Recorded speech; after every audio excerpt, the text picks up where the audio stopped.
Assalamualaikum Bu. Waalaikumsalam. Apa kabarnya? Baik. Silakan duduk. Ya, terima kasih. Gimana Bu, kabar sehat? Alhamdulillah udah lumayan sehat. Kesibukannya apa nih sekarang Bu? Biasa masih dinas kerja.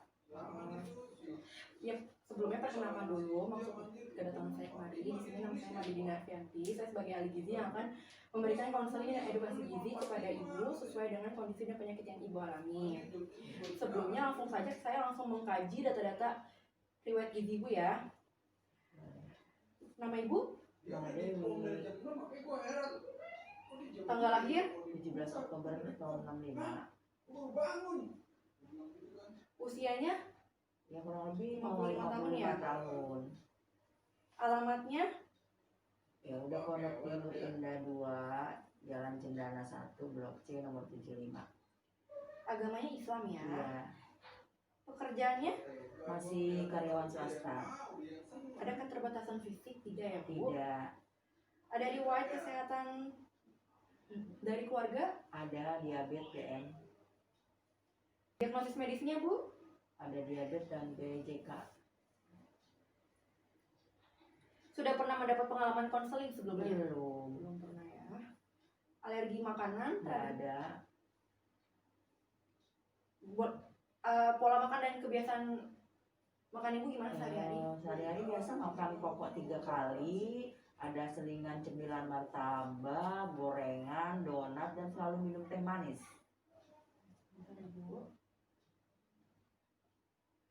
Ada data berat badan, tinggi badan, dan data lab dan fisik klinis terakhir ibu yang ibu dapatkan dari rumah sakit? Ini sih berat badan terakhir 70. Ini ada. Bentar ya, saya lihat dulu.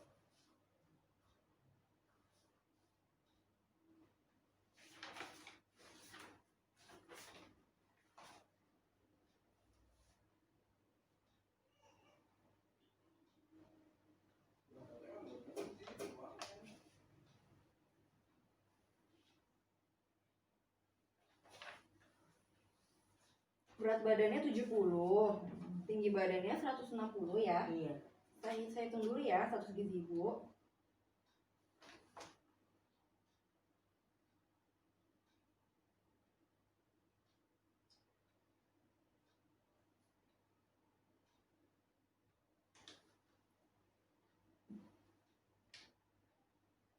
Saya hitung juga berat badan idealnya dulu ya.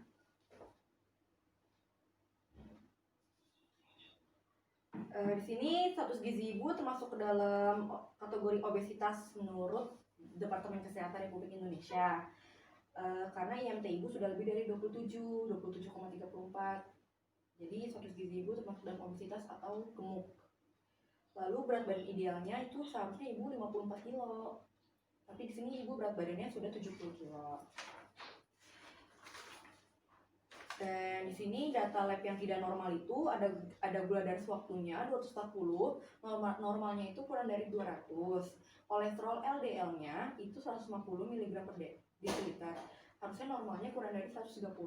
Dan di sini ada yang nggak normalnya kolesterol totalnya yaitu 205 mg per desiliter. Harusnya normalnya adalah kurang dari 200. Terus di sini ada tekanan darah ibu 110/80 ya. Suhunya 36,5, nadinya 90 kali per menit, laju pernafasannya 20 kali per menit. Lalu ibu nafsu makannya baik? Baik. Apakah ada mual? Ada sekali-sekali. Oh, sekali. Tapi akhir-akhir ini ada? Ada. Kalau muntah ada nggak? Ada juga Bu? Nggak ada. Nggak ada ya. Tapi muntah nggak ada ya? Nggak ada. Ada kembung? Nggak ada. Ada diare? Nggak ada. Ada. Nggak ada. Gangguan menelan? Tidak. Ada gangguan mengunyah? Nggak. Ada konstipasi? Nggak ada. Ada edema nggak? Edema tuh kayak bengkak di kaki. Nggak ada. Ada keluhan yang ibu rasakan seperti sesak nafas gitu? Ada. Oh, ada. Apa kayak kan ibu kerja nih, ibu suka pusing atau lelah gitu ya?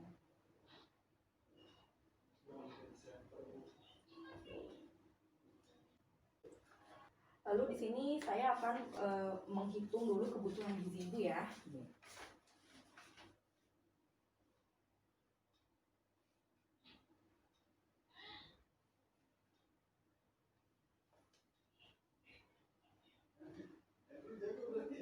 Dari perhitungan gizi yang sudah ada, di sini kebutuhan gizi ibu sehari itu ada 1728,35 kilokalori.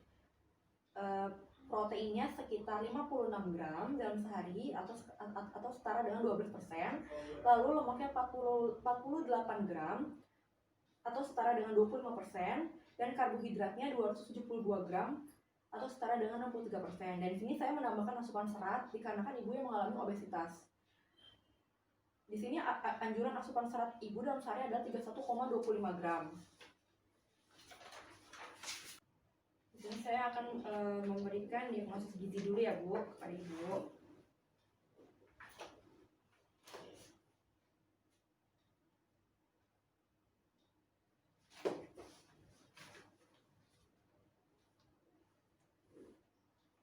Di sini diagnosis gizinya yang saya berikan adalah obesitas berkaitan dengan pola makan dan kebiasaan makan yang kurang tepat, ditandai oleh IMT itu tadi status gizi yang 27,34 lebih dari 27, dan cenderung suka mengonsumsi makanan sumber lemak dan karbohidrat sederhana seperti martabak manis dan makanan manis-manis lainnya. Lalu gula darah sewaktunya 200, LDL-nya 150, dan kolesterol totalnya 205 mg per desiliter. Lalu di sini jenis diet yang saya kasih adalah diet diabetes mellitus ditambah diet jantung 4 dan diet rendah lemak. Di sini prinsip dietnya adalah 4-3J, jumlah, jenis, dan jadwal. Rendah lemak dan cukup protein. Tujuan dietnya adalah memberikan makanan secukupnya tanpa memberatkan kerja jantung, menurunkan berat badan agar mencapai status gizi yang optimal, mencegah penimbunan garam atau air.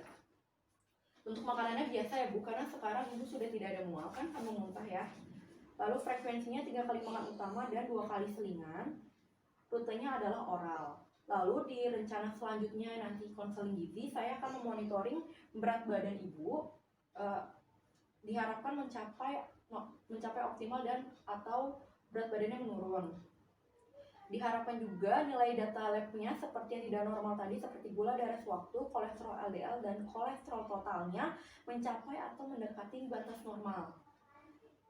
Dan sesak nafas, mual, muntah, pusing, lelahnya sudah tidak ada lagi. Lalu asupan makannya baik minimal 80%, dan pengetahuan ibu menjadi meningkat minimal 80%. Lalu di sini syarat diet yang saya kasih itu adalah energi cukup untuk mencapai berat badan yang normal, yaitu energi sebesar 1728,35 kilokalori. Proteinnya cukup, yaitu 0,8 gram per kilogram berat badan atau 56 gram, setara dengan 12% dari kebutuhan total energi. Lalu lemaknya sedang, sekitar 25, saya kasih 25% dari total kebutuhan energi, yaitu 48 gram. Lalu kolesterolnya rendah. Makanan yang mengandung kolesterol rendah agar nilai kolesterolnya ibu tidak melebihi normal lagi. Lalu di sini saya kasih karbohidratnya 63% dari total kebutuhan energi, setara dengan 272 gram. Dan saya memberikan asupan serat yaitu 31,25 gram dalam sehari. Garamnya rendah agar tekanan darah ibu tetap normal dan tidak melebihi batas normal. Makanannya yang mudah dicerna dan tidak menimbulkan gas. Untuk makanannya saya kasih untuk makanan biasa ya, karena ibu tidak ada mual dan muntah.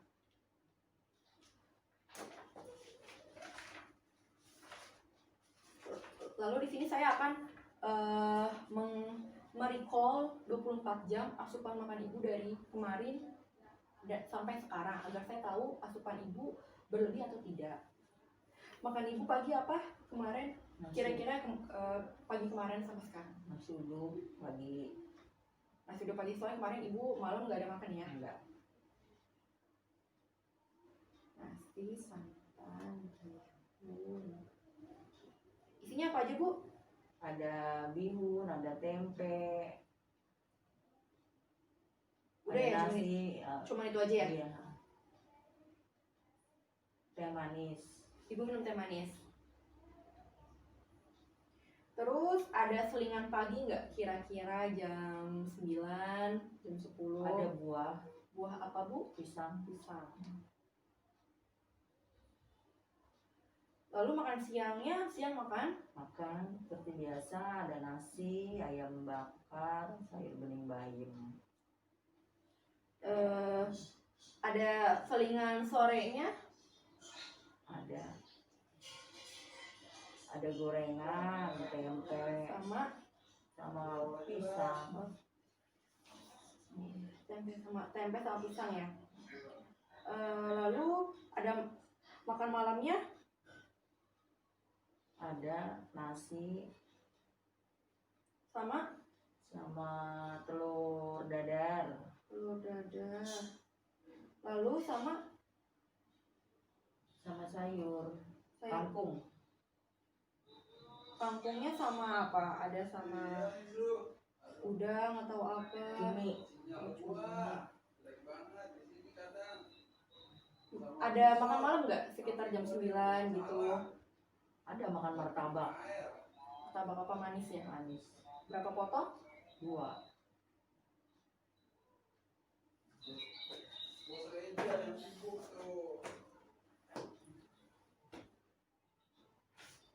Kira-kira nasinya berapa centong ya, Bu? Di sini kalau 1 centong itu setara dengan 100 gram atau 300. 1,5 centong. 1,5 berarti 150 gram ya. Kalau yang lainnya normal ya? Normal, biasa aja sesuai dengan standar. Sebentar ya, Bu. Saya hitung dulu ya, Bu.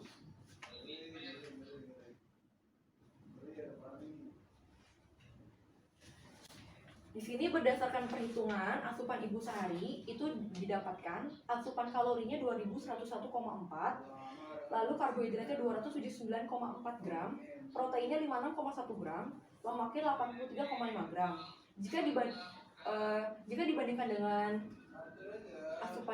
jika dibandingkan dengan kebutuhan ibu sehari, kalori ibu di sini berlebih, yaitu 120%, 121% karena normalnya itu 80 sampai 110%. Di sini yang berlebih itu ada energi dan lemak. Energinya 121% dan lemaknya 174%. Tapi normalnya itu karbohidrat dan protein. Di sini asupan karbohidrat ibu normal yaitu 103% dan proteinnya 100%. Di sini asupan kolesterol ibu juga masih di bawah 200 mg, yaitu 34 gram, dan asupan serat ibu kurang karena asupan serat ibu cuma 6,9 gram, masih dalam kategori yang kurang. Di sini yang bisa saya simpulkan itu berarti ibu mengonsumsi makan dengan porsi yang berlebih serta menyukai mengonsumsi makanan sumber lemak dan karbohidrat sederhana. Anjurannya menurut saya sebaiknya mengurangi atau membatasi asupan makan sumber atau tinggi lemak, jadi mengurangi atau dibatasi. Dan makanan-makanan manis karbohidrat sederhana seperti martabak manis, gula, donat dan semacamnya, itu es krim, itu coklat, itu kalau bisa dikurangi atau dibatasi. Lalu kurangi porsi agar tidak berlebih. Jadi kayak tadi kan nasi sampai 1,5 centong, 1,5 penukar gitu ya. Seharusnya ibu mengurangi normal gitu porsinya agar tidak berlebih. Selanjutnya saya akan memberikan materi seputar dengan penyakit yang ibu alami ya, Bu. Di sini saya akan mengkaji.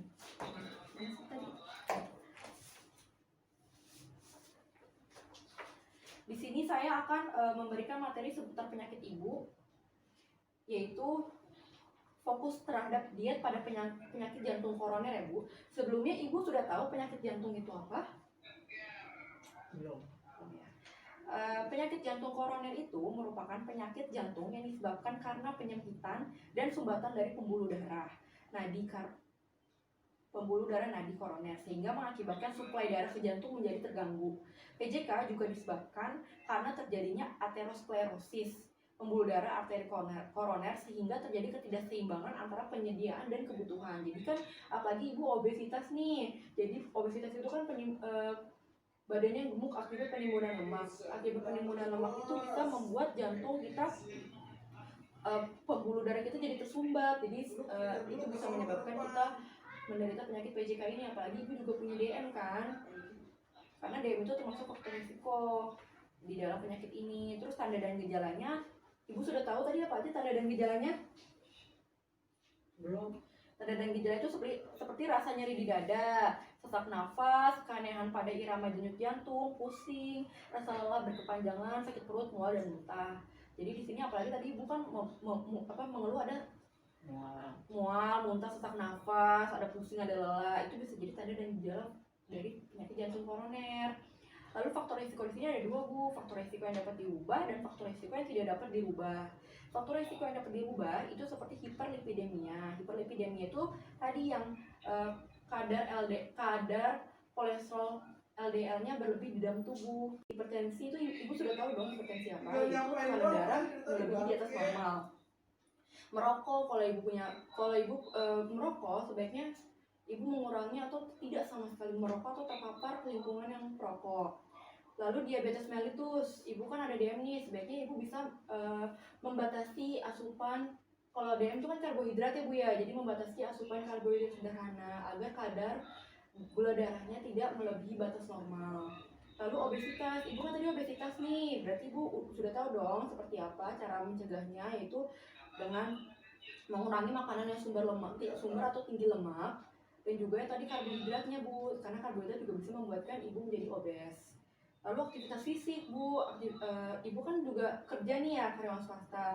Sebaiknya di sela-sela kerja itu kalau ada libur di rumah, ibu bisa melakukan aktivitas fisik seperti jalan sehat, atau misalkan ibu ikut senam setiap hari Minggu gitu. Minimal tuh aktivitas fisik sekitar 30 menit per hari dan sekitar 2 sampai 5 kali dalam seminggu.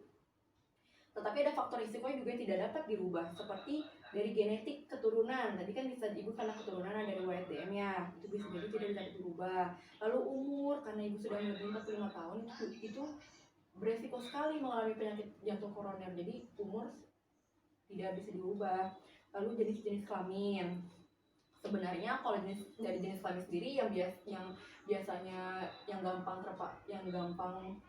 terkena penyakit PJK tuh laki-laki ya, cenderung ke laki-laki karena kan laki-laki nggak suka merokok gitu ya Bu ya. Lalu pengobatannya ada dari pengobatan farmakologi dan revaskularisasi miokard. Pengobatan farmakologi itu pengobatan farmakologi itu dengan mengonsumsi obat-obatan seperti obat aspirin dosis rendah. Terus mengonsumsi obat-obatan tienopiridin, clopidogrel dan tiklopidin, lalu obat penurun kolesterol, lalu mengonsumsi nitrat dan penyekat beta, lalu antagonis kalsium. Untuk obat-obatan ini ibu bisa konsul ke dokter ya Bu ya, yang lebih mengerti soal obat-obatan. Lalu ada revaskularisasi miokard. Tujuan dari revaskularisasi ini adalah meningkatkan survival ataupun mencegah infark dan untuk menghilangkan gejala. Revaskularisasi itu seperti pembedahan Bu, kayak operasi jantung gitu. Itu namanya revaskularisasi miokard. Lalu di sini apa saja pencegahannya yang dapat ibu lakukan, yaitu dengan mengontrol tekanan darah. Ibu rutin memeriksakan tekanan darah ibu dan juga mengonsumsi makanan rendah garam. Lalu mengontrol kadar lipid dengan mengurangi konsumsi lemak, dan juga ibu selalu memeriksakan data profil lipidnya di rumah sakit. Lalu ibu kalau jika merokok, ibu seharusnya berhenti merokok atau tidak terpapar lingkungan perokok. Lalu ibu tadi melakukan aktivitas fisik di sela-sela libur ibu dengan melakukan senam pagi atau jalan sehat sekitar 30 menit per hari. Lalu selama 2-5 kali dalam seminggu.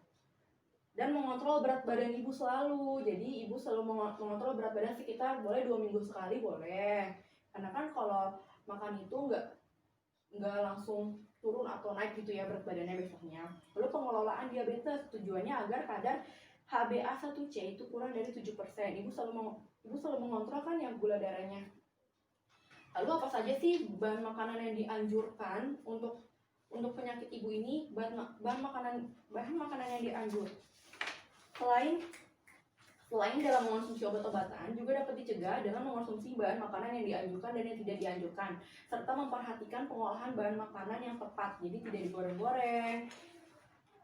Apa saja sih Bu bahan makanan yang dianjurkannya? Bahan makanan yang dianjurkan itu seperti berasnya ditim atau disaring, roti, kentang, mie, makaroni, tepung terigu, sagu, tepung beras, gula pasir, gula merah, dan sirup. Lalu protein hewaninya itu seperti daging sapi, ayam dengan lemak rendah, ikan, telur, dan susu. Protein nabatinya, kacang kedelai, dan hasil olahannya seperti tahu dan tempe. Lemaknya ada minyak jagung, minyak kedelai, margarin, dan tidak digoreng tetapi ditumis. Bisa ditumis ataupun nanti bahan makanannya bisa dikukus, dipanggang, direbus ya Bu. Kelapa atau santan encer tapi dalam jumlah terbatas. Kan tadi jadi Ibu mengganti minyak kelapa sawitnya dengan minyak jagung, minyak kedelai, margarin atau minyak zaitun untuk menggoreng dan menumis, karena kadar minyak zaitun, minyak jagung, minyak kedelai itu lebih rendah kandungan lemaknya dan kolesterolnya dibanding minyak kelapa sawit. Lalu sayurannya seperti bayam, wortel, kangkung, labu siam, tomat, kacang panjang, dan sayuran lain yang tidak mengandung gas.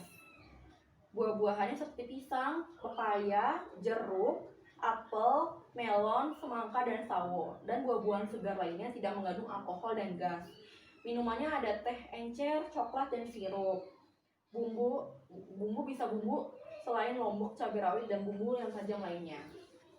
Di sini saya memberikan contoh menu sehari ya Bu. Contoh menu seharinya itu seperti misalkan pagi nasinya ditim atau nasi biasa, telur rebus, tahu ungkep, sayur bening labu siam, dan minum teh.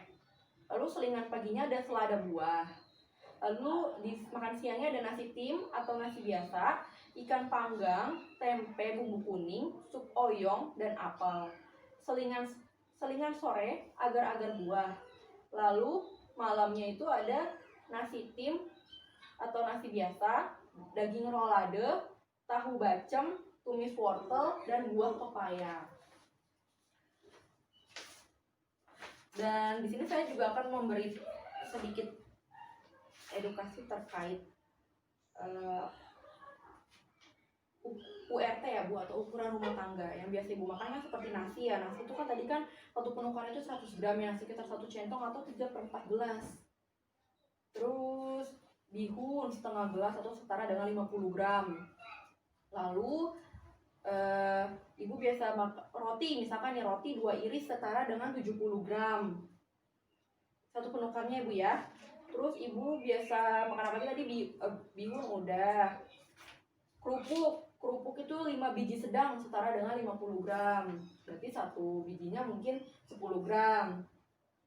Terus ini ada sumber protein hewani yang rendah lemak. Rendah lemak tuh tadi ada cumi-cumi, Ibu tadi makan cumi-cumi ya. Cumi-cumi itu satu ekor kecilnya, satu penukarnya setara dengan 45 gram beratnya.